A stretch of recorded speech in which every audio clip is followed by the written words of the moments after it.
श्रीमद् भगवद गीता के 11वें अध्याय का नाम विश्वरूप दर्शन योग है। 10वें अध्याय में भगवान श्री कृष्ण ने अपनी विभूति, योग शक्ति तथा उसे जानने के महात्म्य का संक्षेप में वर्णन किया है। फिर भक्ति योग तथा उसका फल बताया। इस विषय पर अर्जुन ने भगवान की स्तुति करके दिव्य विभूतियों का तथा योग शक्ति का विस्तृत वर्णन करने के लिए प्रार्थना की है। इसलिए भगवान श्री कृष्ण का विस्तृत वर्णन करने के लिए प्रार्थना की है। इसलिए भगवान श्री कृष्ण ने अपनी विभूतियों का वर्णन समाप्त करके आखिर में योग शक्ति का प्रभाव बताया और समस्त ब्रह्मांड को अपने एक अंश से धारण किया हुआ बताकर अध्याय समाप्त किया। यह सुनकर अर्जुन के मन में उस महान स्वरूप को प्रत्यक्ष देखने की इच्छा हुई। इसके आरंभ में पहले भगवान की तथा उनके उपदेश की बहुत प्रशंसा करते हुए अर्जुन अपने को विश्वरूप का दर्शन कराने के लिए भगवान श्री कृष्ण से प्रार्थना करते हैं। अर्जुन ने कहा, मुझ पर कृपा करने के लिए आपने जो परम गोपनीय आध्यात्मिक विषयक ज्ञान दिया है, उस उपदेश से मेरा यह मोह दूर हो गया है। हे कमल नयन, मैंने आपसे समस्त सृष्टि की उत्पत्ति तथा प्रलय और आपकी अविनाशी महिमा का भी वर्णन विस्तार से सुना है। हे परमेश्वर, इस प्रकार यह जैसा आपके द्वारा वर्णित आपका वास्तविक रूप है, मैं वैसा ही देख रहा हूँ। किंतु हे पुरुषोत्तम, मैं आपके ऐश्वर्य युक्त रूप को मैं प्रत्यक्ष दर्शन करना चाहता हूँ। हे प्रभु, यदि आप उचित मानते हैं कि मैं आपके उस रूप को देखने में समर्थ हूँ, तब हे योगेश्वर, आप कृपा करके मुझे अपने उस अविनाशी विश्व रूप में दर्शन दीजिए। श्री भगवान ने कहा, हे पार्थ, अब तू मेरे सैकड़ों हजारों अनेक प्रकार के अलौकिक रूपों को और अनेक प्रकार के रंगों वाली आकृतियों को भी देख। हे भरतश्रेष्ठ अर्जुन, तू मुझमें अदिति के 12 पुत्रों को, 8 वसुओं को, 11 रुद्रों को, दोनों अश्विनी कुमारों को, 49 मरुद्गणों को और इसके पहले कभी किसी के द्वारा न देखे हुए उन अनेकों आश्चर्यजनक रूपों को भी देख। हे अर्जुन, तू मेरे इस शरीर में एक स्थान में चर अचर सृष्टि सहित संपूर्ण ब्रह्मांड को देख और अन्य कुछ भी तू देखना चाहता है उन्हें भी देख, किंतु तू अपनी इन आँखों की दृष्टि से मेरे इस रूप को देखने में निश्चित रूप से समर्थ नहीं है। इसलिए मैं तुझे अलौकिक दृष्टि देता हूँ, जिससे तू मेरी इस ईश्वरीय योग शक्ति को देख। संजय ने कहा, हे, इस प्रकार कहकर परम शक्तिशाली योगी भगवान श्री कृष्ण ने अर्जुन को अपना परम ऐश्वर्य युक्त अलौकिक विश्वरूप दिखलाया। इस विश्वरूप में अनेकों मुंह, अनेकों आंखें, अनेकों आश्चर्यजनक दिव्य आभूषणों से युक्त, अनेकों दिव्य शस्त्रों को उठाए हुए, दिव्य मालाएं, वस्त्र को धारण किए हुए, दिव्य गंध का अनुलेपन किए हुए, सभी प्रकार के आश्चर्यपूर्ण प्रकाश से युक्त, असीम और सभी दिशाओं में मुख किए हुए सर्वव्यापी परमेश्वर को अर्जुन ने देखा। यदि आकाश में 1000 सूर्य एक साथ उदय हो तो उनसे उत्पन्न होने वाला वह प्रकाश भी उस सर्वव्यापी परमेश्वर के प्रकाश की शायद ही समानता कर सके। पांडुपुत्र अर्जुन ने उस समय अनेक प्रकार से अलग अलग संपूर्ण ब्रह्मांड को सभी देवताओं के भगवान श्री कृष्ण के उस शरीर में एक स्थान में स्थित देखा। तब आश्चर्यचकित, हर्ष से रोमांचित हुए शरीर से अर्जुन ने भगवान को सिर झुकाकर प्रणाम करके और हाथ जोड़कर प्रार्थना करते हुए बोला। अर्जुन ने कहा, हे भगवान श्री कृष्ण, मैं आपके शरीर में समस्त देवताओं को तथा अनेकों विशेष प्राणियों को एक साथ देख रहा हूँ और कमल के आसन पर स्थित ब्रह्मा जी को, शिव जी को, समस्त ऋषियों को और दिव्य सर्पों को भी देख रहा हूँ।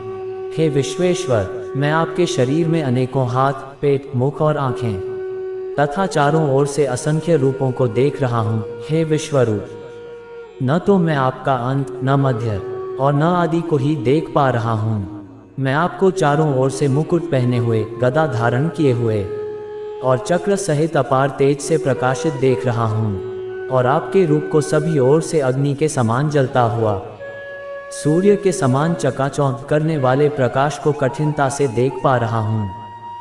हे भगवान, आप ही जानने योग्य परब्रह्म परमात्मा हैं। आप ही इस जगत के परम आधार हैं। आप ही अविनाशी सनातन धर्म के पालक हैं और मेरी समझ से आप ही अविनाशी सनातन पुरुष हैं। आप अनादि है, अनंत है और मध्य रहित हैं। आपकी महिमा अनंत है। आपकी असंख्य भुजाएं हैं। चंद्र और सूर्य आपकी आंखें हैं। मैं आपके मुख से जलती हुई अग्नि के निकलने वाले तेज के कारण इस संसार को तपते हुए देख रहा हूँ। हे महापुरुष, संपूर्ण आकाश से लेकर पृथ्वी तक के बीच केवल आप ही अकेले सभी दिशाओं में व्याप्त हैं, और आपके इस भयंकर आश्चर्यजनक रूप को देखकर तीनों लोग भयभीत हो रहे हैं।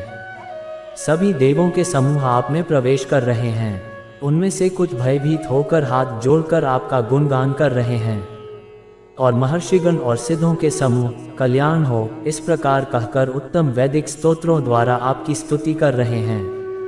शिव के सभी रूप, सभी आदित्य गण, सभी वसु, सभी साध्य गण, संपूर्ण विश्व के देवता, दोनों अश्विनी कुमार तथा समस्त मरुदगण और पितरों का समूह, सभी गंधर्व, सभी यक्ष, समस्त राक्षस और सिद्धों के समूह वह सभी आश्चर्यचकित होकर आपको देख रहे हैं।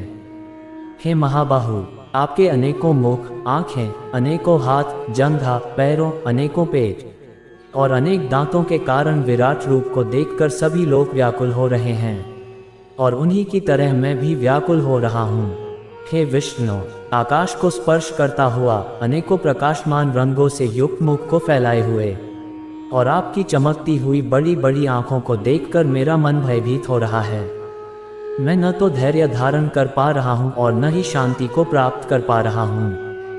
इस प्रकार दांतों के कारण विकराल और प्रलयनकारी की अग्नि के समान आपके मुखों को देखकर मैं आपकी न तो कोई दिशा को जान पा रहा हूँ और न ही सुख पा रहा हूँ। इसलिए हे देवेश, हे जगन निवास, आप मुझ पर प्रसन्न हो। धृतराष्ट्र के सभी पुत्र अपने समस्त सहायक वीर राजाओं के सहित तथा पितामह भीष्म, द्रोणाचार्य, सूत पुत्र कर्ण और हमारे पक्ष के भी प्रधान योद्धा भी आपके भयानक दांतों वाले विकराल मुख में तेजी से प्रवेश कर रहे हैं, और उनमें से कुछ तो दांतों के दोनों शिरों के बीच में फंसकर चूर्ण होते हुए दिखाई दे रहे हैं। जिस प्रकार नदियों की अनेकों जल धाराएं बड़े वेग से समुद्र की ओर दौड़ती हुई प्रवेश करती हैं, उसी प्रकार सभी मनुष्य लोक के वीर योद्धा भी आपके आग उगलते हुए मुखों में प्रवेश कर रहे हैं। जिस प्रकार पतंगे अपने विनाश के लिए जलती हुई अग्नि में बड़ी तेजी से प्रवेश करते हैं, उसी प्रकार यह सभी लोग भी अपने विनाश के लिए बहुत तेजी से आपके मुखों में प्रवेश कर रहे हैं। हे विश्वव्यापी भगवान, आप उन समस्त लोगों को जलते हुए सभी मुखों द्वारा निगलते हुए सभी ओर से चाट रहे हैं, और आपके भयंकर तेज प्रकाश की किरणें संपूर्ण ब्रह्मांड को आच्छादित करके झुलसा रही है। हे सभी देवताओं में श्रेष्ठ, कृपा करके आप मुझे बतलाए कि आप इतने भयानक रूप वाले कौन हैं। मैं आपको नमस्कार करता हूँ, आप मुझ पर प्रसन्न हो, आप ही निश्चित रूप से आदि भगवान हैं। मैं आपको विशेष रूप से जानना चाहता हूँ क्योंकि मैं आपके स्वभाव को नहीं जानता हूँ। श्री भगवान ने कहा, मैं इस संपूर्ण संसार का नष्ट करने वाला महाकाल हूँ। इस समय इन समस्त प्राणियों का नाश करने के लिए लगा हुआ हूँ। यहाँ स्थित सभी विपक्षी पक्ष के योद्धा तेरे युद्ध न करने पर भी भविष्य में नहीं रहेंगे। हे सव्यसाची, इसलिए तू यश को प्राप्त करने के लिए युद्ध करने के लिए खड़ा हो और शत्रुओं को जीतकर सुख संपन्न राज्य का भोग कर। यह सभी पहले ही मेरे ही द्वारा मारे जा चुके हैं, तू तो युद्ध में केवल निमित्त बना रहेगा। द्रोण, भीष्म, जयद्रथ, कर्ण और भी अन्य अनेक मेरे द्वारा मारे हुए इन महान योद्धाओं से तू बिना किसी भय से विचलित हुए युद्ध कर। इस युद्ध में तू ही निश्चित रूप से शत्रुओं को जीतेगा। संजय ने कहा। भगवान के इन वचनों को सुनकर अर्जुन ने हाथ जोड़कर बारंबार नमस्कार किया और फिर अत्यंत भय से कांपता हुआ प्रणाम करके अवरुद्ध स्वर से भगवान श्री कृष्ण से बोला। अर्जुन ने कहा, हे अंतर्यामी प्रभु, यह उचित ही है कि आपके नाम के कीर्तन से संपूर्ण संसार अत्यंत हर्षित होकर आपके प्रति अनुरक्त हो रहा है तथा आसुरी स्वभाव के प्राणी आपके भय के कारण इधर उधर भाग रहे हैं और सभी सिद्ध पुरुष आपको नमस्कार कर रहे हैं। हे महात्मा, यह सभी श्रेष्ठ जन आपको नमस्कार क्यों न करें, क्योंकि आप ही ब्रह्मा को भी उत्पन्न करने वाले हैं। हे अनंत, हे देवादिदेव, हे जगत के आश्रय, आप अविनाशी, समस्त कारणों के मूल कारण और आप ही परम तत्व है। आप आदि देव सनातन पुरुष हैं, आप इस संसार के परम आश्रय हैं। आप जानने योग्य हैं तथा आप ही जानने वाले हैं, आप ही परम धाम हैं और आपके ही द्वारा यह संसार अनंत रूपों में व्याप्त हैं। आप वायु, यम, अग्नि, वरुण, चंद्रमा तथा सभी प्राणियों के पिता ब्रह्मा भी है, और आप ही ब्रह्मा के पिता भी हैं। आपको बारंबार नमस्कार, आपको हजारों बार नमस्कार, नमस्कार हो, फिर भी आपको बार बार नमस्कार करता हूँ।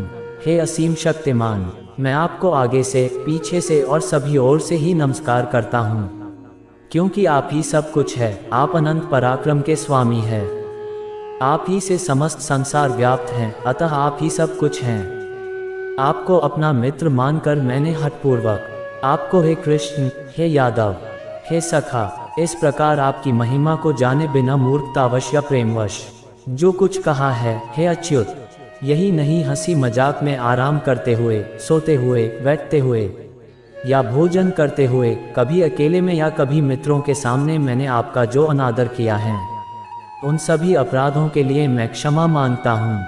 आप इस चल और अचल जगत के पिता और आप ही इस जगत में पूज्यनीय आध्यात्मिक गुरु हैं। हे अचिंत्य शक्ति वाले प्रभु, तीनों लोकों में अन्य न तो कोई आपके समान हो सकता है और न ही कोई आपसे बका हो सकता है, अतः मैं समस्त जीवों के पूज्यनीय भगवान के चरणों में गिरकर साष्टांग प्रणाम करके आपकी कृपा के लिए प्रार्थना करता हूँ। हे मेरे प्रभु, जिस प्रकार पिता अपने पुत्र के अपराधों को, मित्र अपने मित्र के अपराधों को और प्रेमी अपनी प्रिया के अपराधों को सहन कर लेता है, उसी प्रकार आप मेरे अपराधों को सहन करने की कृपा करें। पहले कभी न देखे गए आपके इस रूप को देखकर मैं हर्षित हो रहा हूँ और साथ ही मेरा मन भय के कारण विचलित भी हो रहा है। इसलिए हे देवताओं के स्वामी, हे जगत के आश्रय, आप मुझ पर प्रसन्न होकर अपने पुरुषोत्तम रूप को मुझे दिखलाइए। हे हजारों भुजाओं वाले विराट स्वरूप भगवान, मैं आपके मुकुट धारण किए हुए और हाथों में शंख, चक्र, गदा और पद्म लिए रूप का दर्शन करना चाहता हूँ। कृपा करके आप चतुर्भुज रूप में प्रकट हों। श्री भगवान ने कहा, हे अर्जुन, मैंने प्रसन्न होकर अपनी अंतरंगा शक्ति के प्रभाव से तुझे अपना दिव्य विश्वरूप दिखाया है।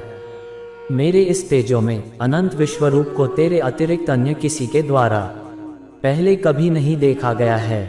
हे कुरुश्रेष्ठ, मेरे इस विश्वरूप को मनुष्य लोक में न तो यज्ञों के द्वारा, न वेदों के अध्ययन द्वारा, न दान के द्वारा, न पुण्य कर्मों के द्वारा और न कठिन तपस्या द्वारा ही देखा जाना संभव है।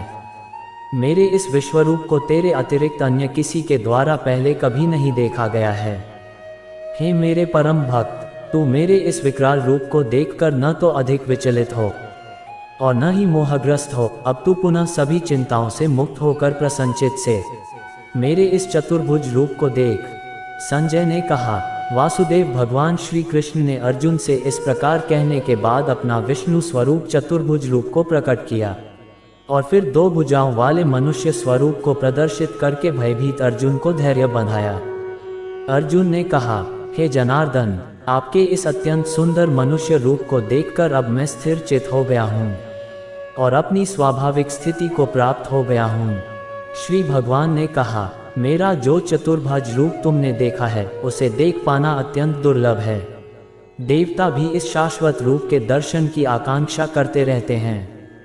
मेरे इस चतुर्भुज रूप को जिसको तेरे द्वारा देखा गया है, इस रूप को न वेदों के अध्ययन से, न तपस्या से, न दान से और न यज्ञ से ही देखा जाना संभव है।